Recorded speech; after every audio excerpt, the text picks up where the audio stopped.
بخاری شریف میں حدیث ہے، قاضی ایاز مالکی رحمۃ اللہ علیہ نے بڑی تفصیل سے لکھی ہے، راوی حضرت انس بن مالک ہیں۔ ایک بندہ بڑی دور سے آیا نبی پاک صلی اللہ علیہ وسلم کی زیارت کے لیے، بڑی دور سے۔ عرب کے جو سردار ہوتے تھے ان کے بڑے ناز نخرے ہوتے تھے، وہ خیر آج بھی ہیں، پروٹوکول کا ماحول آج بھی، یعنی وزیر صاحب کے آگے دو چار گاڑیاں نہ ہوں تو ان کو مزہ ہی نہیں آتا، پولیس والے آگے پیچھے بھاگیں تو حالانکہ ان کو نہیں پتا کہ جو پولیس والے آگے پیچھے بھاگ رہے ہیں نا، یہ حکومت بدلی تو گرفتار کرنے بھی انہوں نے آنا ہے، لیکن وہ بڑا مزہ آتا ہے جب لوگ گاڑی کے پیچھے بھاگتے ہیں۔ کیا بات ہے جناب، بڑی بات۔ اور ہماری طبیعتوں میں پتہ نہیں کون سی، یہ پیسے پھینکنے والے دوست مجھ سے ناراض نہ ہو جائیں، لیکن میں اکثر سوچتا ہوں کہ یار یہ کس طرح کا کام ہے کہ پہلا کھلارنے پھر آپ اکٹھے کرنے، تو آپ کٹھے دے دیں جس کو دینے ہیں، ختم ہو جائے بات۔ یعنی وہ محفل میں نا گپ شپ ہو رہی ہوتی ہے، اکٹھے کرنا لے پان دینا لے، کس چکر میں پڑ گئے۔ حضور غوث اعظم رضی اللہ تعالیٰ عنہ کی محفل میں شیخ یحییٰ نجار جایا کرتے تھے تو وہ کہتے تھے کہ ہم وہاں گنتے تھے آج کتنے بندوں نے توبہ کی، تو ہم سے گنے نہیں جاتے تھے، اتنے لوگ توبہ کرتے تھے۔ بزرگوں کی محفلوں میں توبہ کرنے والے گنے جاتے تھے، ہماری محفلوں میں پیسے گنے جاتے ہیں اور وہ پرچیاں دی جاتی ہیں۔ ایسا نہ کریں، اس سے گھٹن پیدا ہوتی، اور پھر جو نوٹوں والے ہوتے ہیں وہ فرنٹ سیٹوں پہ آ جاتے ہیں۔ بہت سارے غریب سوچتے ہیں کہ میرے پاس بھی اگر کرارے نوٹ ہوتے تو میں بھی آگے ہوتا۔ تو کم از کم یہ جو میلاد کی محفل ہیں ان میں تو سب کو ایک جیسا رہنے دے، یہاں تو امیر غریب کا فرق نہ ہو، اس کو تو مہربانی کریں۔ تو نبی پاک صلی اللہ علیہ وسلم کی خدمت میں وہ شخص بڑی دور سے آیا، تو عرب کے بادشاہوں کا مزاج تھا، پروٹوکول بڑا چاہتے تھے، ان کا تو یہ طریقہ تھا کہ حکمرانی کرنی ہے جیسے بھی ہو۔ اگر کسی غلام نے دھوپ میں بندھا رہ گیا، اونٹ اور چھاؤں میں نہیں باندھا تو درے مارتے تھے، اور اگر اس نے کھول کے باندھ دیا تو پھر بھی مارتے تھے، کہتے تھے اتنا سیانا ہو گیا تو انہیں پوچھا ہی نہیں، خود بخود ہی باندھ دیا۔ وہ شخص حضور کی بارگاہ میں آیا اور بہت سارے لوگوں کے پاس کیونکہ وہ جاتا تھا اپنے سربراہ کا پیغام لے کے، تو وہ کانپ رہا ہے جب حضور کی بارگاہ میں گیا، ڈر رہا ہے۔ اب ذرا بات کو سمجھنا، نبی پاک صلی اللہ علیہ وسلم نے اس سے فرمایا کیوں ڈرتے ہو، سادہ آدمی ہے، دیہاتی ہے، بدو ہے۔ اللہ کے رسول نے تھپ کی دی، کیوں ڈرتے ہو؟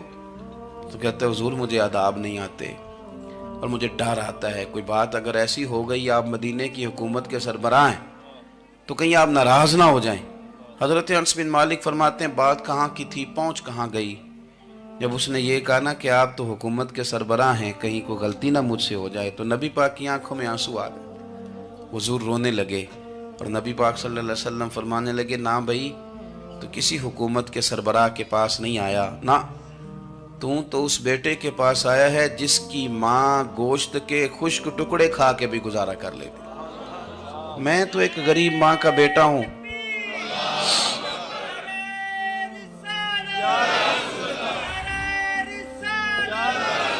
بھائی اگر آپ کا یہ ذوق بن جائے، دیکھو نا آج تو لوگ بھول جاتے ہیں نا، کپڑے بدل لیتے ہیں تو وہ سمجھتے ہیں کہ شاید سارا کچھ ہی بدل گیا، یعنی گاؤں سے آ کر پڑھنے والے بھول ہی گئے ہیں کہ کس کی ماں نے کتنا زیور بیچا تھا۔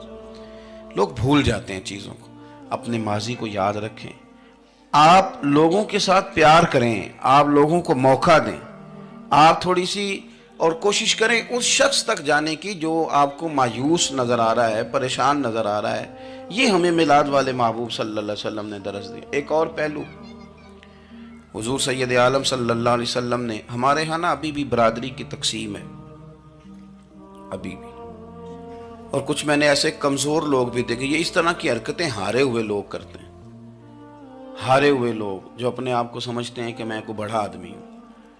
بڑا آدمی تو اپنے اخلاق سے ہوتا ہے، اپنے کردار سے ہوتا ہے، اپنی سخاوت سے ہوتا ہے، لوگوں سے پیار کرنے سے ہوتا ہے۔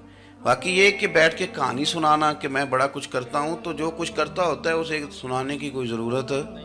ایک اور بہت سارے لوگ آپ تعزیت کرنے جائیں نا والد کے انتقال کے بعد، تو ان بیچاروں کو بتانا پڑتا ہے کہ ابا جی میرے بغیر دوائی نہیں کھاتے تھے، تو میں کہتا ہوں اگر تیرے بغیر نہیں کھاتے تھے پھر بتانے کی ضرورت نہیں، پھر تو سارے گاؤں کو پتا ہوگا کہ تیرے بغیر نہیں کھاتے تھے، اور اگر کوئی دال میں کالا ہے تو پھر تیری وضاحت کوئی بندہ قبول نہیں کرے گا، تو آپ کو بتانا کیوں پڑ رہا ہے؟ اور آپ بار بار اس بات کا ذکر کیوں کر رہے ہیں کہ ہم بہت بڑے قبیلے کے ہیں؟ صاحب اگر آپ بڑے قبیلے کے ہیں تو پتہ ہوگا سارے علاقے کو آپ کتنا لوگوں کا خیال کرتے ہیں، آپ کس قدر محبت کرتے ہیں، آپ کا انداز کریمانہ کس طرح کا، پھر آپ کو بتانے کی کوئی ضرورت نہیں ہوتی، پھر خود بخود خبر ہوتی ہے۔ حضرت سیدنا ابو ذر غفاری رضی اللہ تعالیٰ عنہ، قبیلہ بنو غفار ایک بڑی شاخ تھی قبیلوں میں سے، جو لوگ اس زمانے میں مالدار قبیلوں سے تعلق رکھتے تھے ان میں سے ایک بڑا نام تھا۔ ساری زندگی چودراہٹ کی، لیکن میلاد ایک انقلاب کا نام ہے۔